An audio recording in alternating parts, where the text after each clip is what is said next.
Honorary President of the Spiritualist National Union. I'm a Minister of the Spiritualist National Union, and I have served the movement for in excess of 60 years.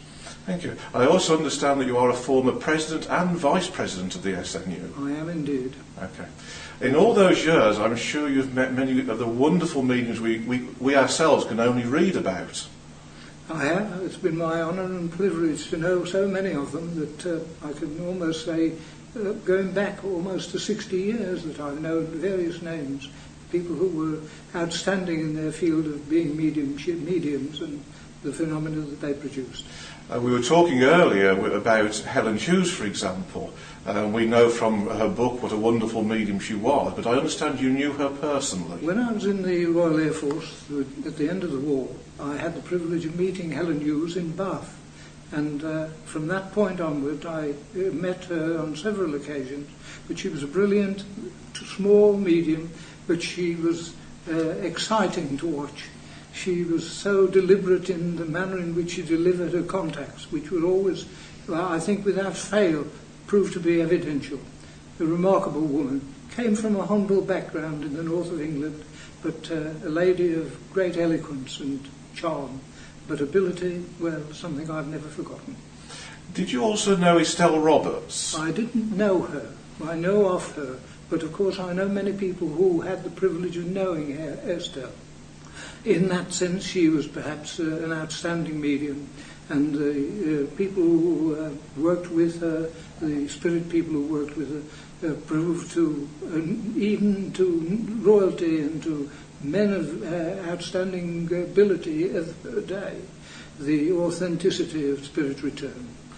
If I could grant you one wish to see any medium from your memory and re-sit with them, revisit them again, who would you choose? Well, I didn't have the privilege of meeting Helen Duncan, but my wife sat with her on more than one occasion, and she spoke to me in glowing terms of Helen's ability as a medium. I suppose she would be one of them, but by the same token, I had the privilege of knowing Gordon Higginson for many years, and I regret that his passing was too early, because his ability as a medium in so many phases of mediumship was outstanding and quite brilliant. There are others, such as Lillian Bailey, who I could speak about. And Lillian Bailey was a lady who invariably used to wear dark glasses.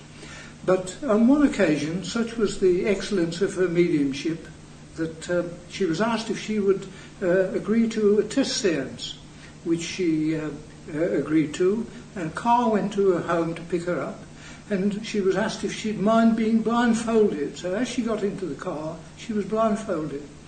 We went the distance, and then she was changed from one car into another car, still blindfolded. Then they arrived at a destination where she had no idea where she was.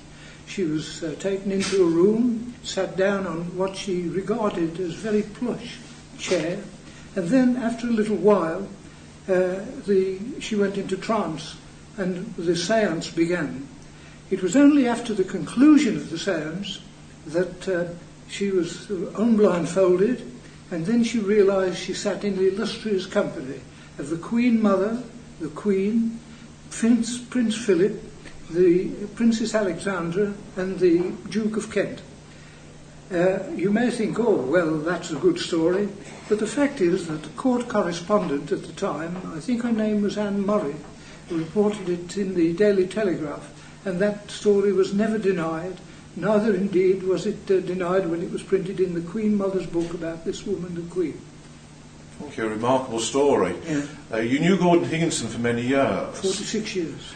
Can you remember any particular, one thing that impressed you most, one mediumistic act that you witnessed from Gordon that has lived with you ever since? Well, I suppose it's a personal act, you see. My brother got killed in the Royal... he died as a result of a crash in the Royal Air Force.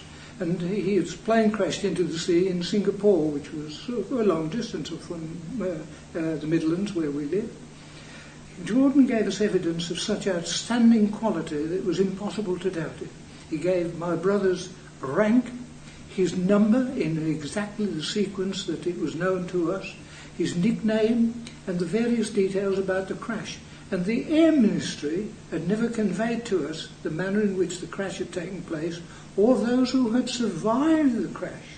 And the consequence of that was that we had to write to the pilot, who we then found was one of those who survived the crash, to prove that in fact the information we had through Gordon Higginson was valid and was authentic. If anyone could ever doubt after that, we certainly could not. Thank you very much. Eric Hatton.